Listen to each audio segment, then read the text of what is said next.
Ndabazuje nimugira amahoro, nizeye ko aho muri muguwe neza, nanjye mu Rwanda rw'ino turaho. Abanyarwanda nubwo tudashaka kubyemera turi bamwe pe. Uwaturuzi ntiyakarabye, dufite ibintu duhuriraho niyo umuntu yaba yarabayeho mu myaka 1000 ishize n'uwabayeho mu iki kinyejana turimo, dufite ibintu dusangiye ku buryo ureba ukavuga uti ese ibyabaye bushize byatwigishije iki? Hari umugabo witwa Baderama, mwarabonye ejo bundi ahagurutse akavuga iki muri ku mutima, akavuga uko areba u Rwanda rw'ubu, akavuga uko leta y'u Rwanda irenganya abantu, avuga byose yivuye imuzi ntacyo asize. Byagenze bite? Abanyakigali ndavuga ibifobagane byabyakiriye gute? Batangiye guhimba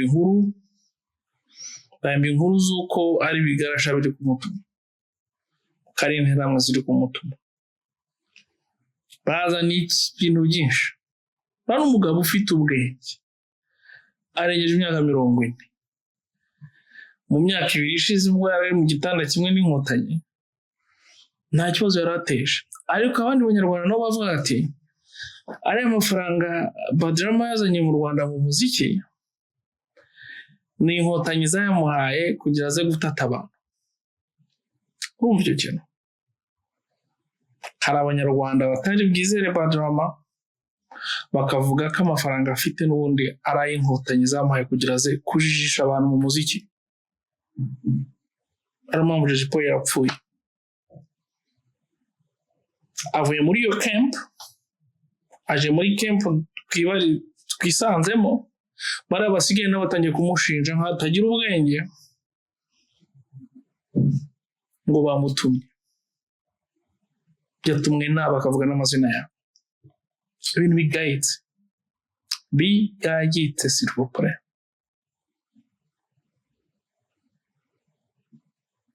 Noro miravuga ni uwaturoze yarakarabye ntiyakarabye,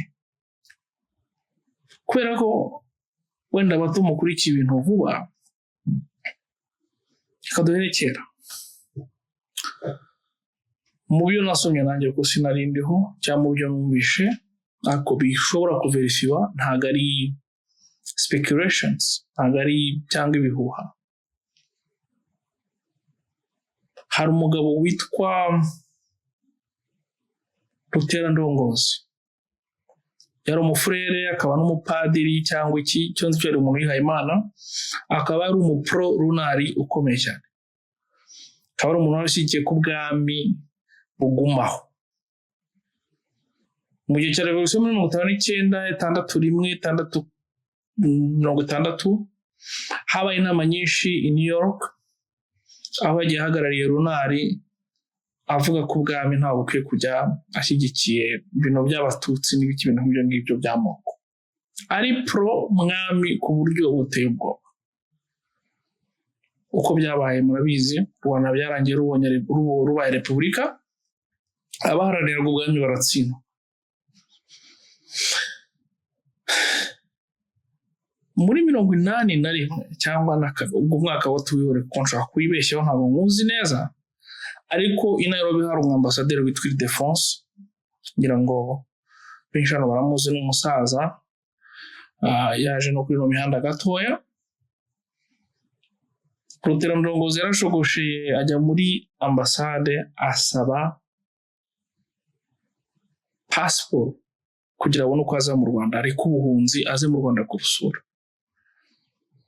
Ambasaderi aratinya ati ntabwo nabona passport, ndabizi sinzi icyo Habyarimana azavuga. Ahamagara Habyarimana mu Rwanda, haze se ko uyu muntu ari umurunari waharaniye ko ibintu by'ubwami n'icyo uzi ko mutajya imbizi, akaba ari gushaka passport tuyimuhe. Habyarimana avuga ati passport muyimuhe, umuntu mwimira iki, si umunyarwanda ushaka kuza iwabo? Barayimuha. Terandongozi arashogoshe, arahambiriye, aje Kigali kureba u Rwanda muri ngwino ndebe nkeka ko yaravuye no muri ibyo bintu by'ubupadiri cyangwa ubufurere ashobora kuba yari romariye simbizi ibyo ntago nshaka guspikira ariko icyabaye nuko yaje mu Rwanda araza arasura asubiyeyo agenda avuga ko u Rwanda rusanze ko ubona rwateye imbere rutameze nk'uko rwarusize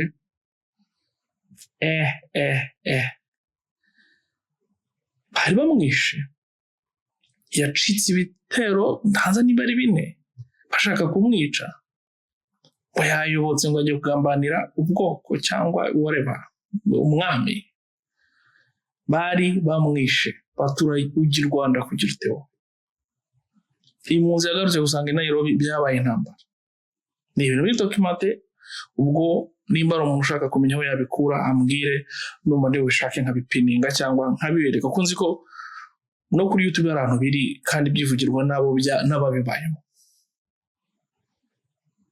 inkotanyi zitera muri 90 Kayirebwa Cecile uyu murebo uyu muhanzi yari afite ababyinnyi be bafungiye Uganda bashinjwa ko baje kubyina mu Rwanda ibi bikagaruka kuri cya kindi tujye tuvuga abazomye igitabo cya Kizito muri buka amagambo uyu musaza wo muri FPR ninde Ngarambe François yabwiye Kizito ariko kumubwira ngo nawe urongeye nawe ubaye nka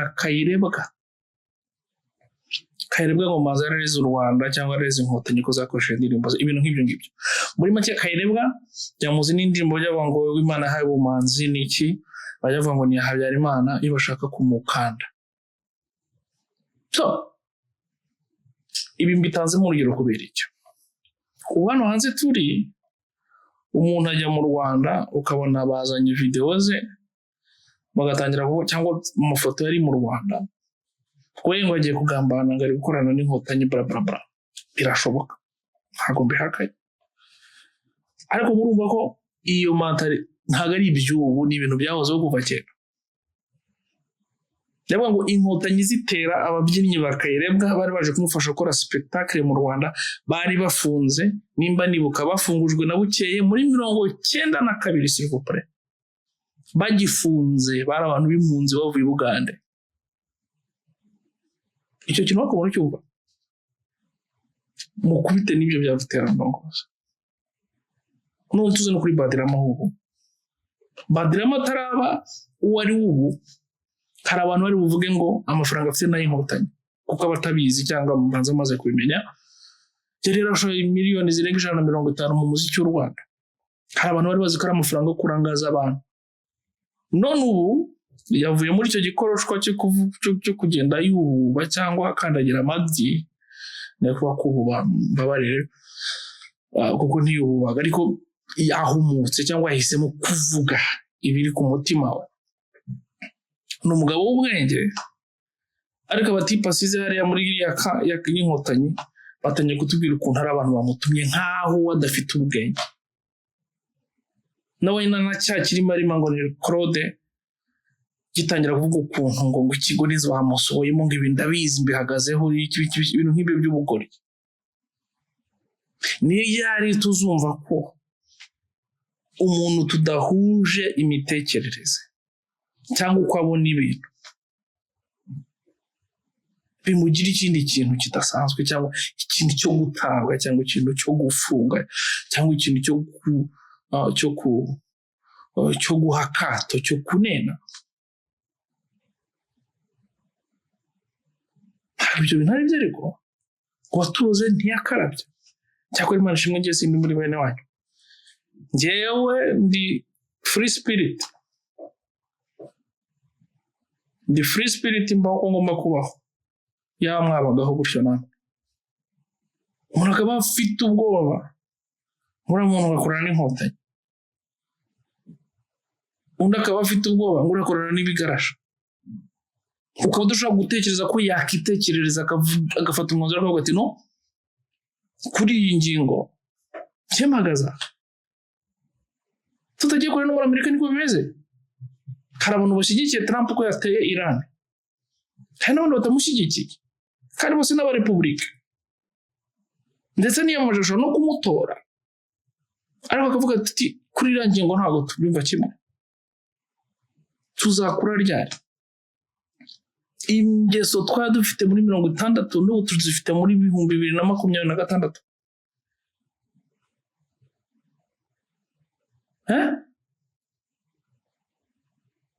Ntago mbyumva.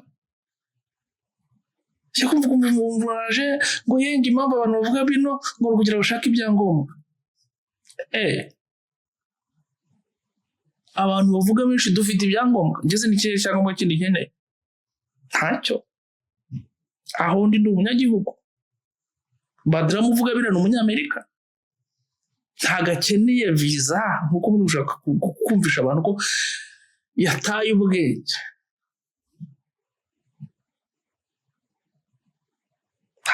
Ntago nzi ikintu, ntago nyamumva ifumu usonzemo bene wacu, kandi mwumve ngo ni ku mpande zombi. S'il vous plaît, dukwiye kubaha ibyemezo by'abandi, twirinde umuntu ugambana cyakora. Nimba wagiye i Kigali ukaba ugiye kugambana, aho ni bibi. Nimba waje hanze wamugani uje muri conspiracy, nabwo si byiza rwose. Ariko guha umuntu akato, kumwaka ubushobozi bwo gutekereza gusa kuko yavuze ibintu bitagihuye n'ibyawe, ibyo ni ubuswa nta hantu ushobora kutugeza.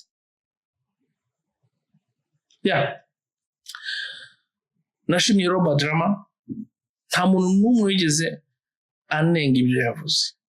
Ndi kuvuga muri bariya zino ntore zacu, ntawe ugeze kuza avuga ngo Kizito uvuga ntago yishwe, ntawaje kutubwira ngo Jean Dodier arahari nguyu ntago yaburiwe irengero. Ntawe ugeze afata akanya ke ngo azatubwira ati uriya mwana wavuze ngo ari broke, nta muntu wamwise ikigarasha, nta muntu wamwise inyangarwanda. Ahubwo barazengurutse batangira gushaka impamvu yabivuze, nuko akeneye, ngo nuko ashaka ibyangombwa, ngo nuko akoresha itabi ngo ibiyobyabwenge. Umuntu akanywa ikiyobyabwenge agapanga kuduha live akayikora, akabivuga mbere y'iminsi 3 ejo nzababwira ibi, akaza kwivuga kiri wa wundi, n'ejo akaba yaragarutse. Murumva ahantu tugeze. So ibyo bintu rero nibyo manza mu cyongereza bita character assassination, babashaka kwicira umuntu isura n'izina. Ariko nizere ko nta muntu ugwa muri uwo mutego. Abanyarwanda, buri kintu cyose kibaho kigira n'iherezo, cyose.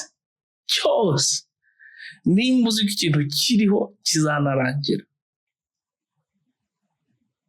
cyo kumvikana. Ubutegetsi nimba uzi ko buriho buzarangira. Kagame ari mu marembera, ashobora no kudakurwaho n'ibigarasha n'intera hamwe uko mubyita na opposition, akanakurwaho n'intore bagenzi be, nta kibazo.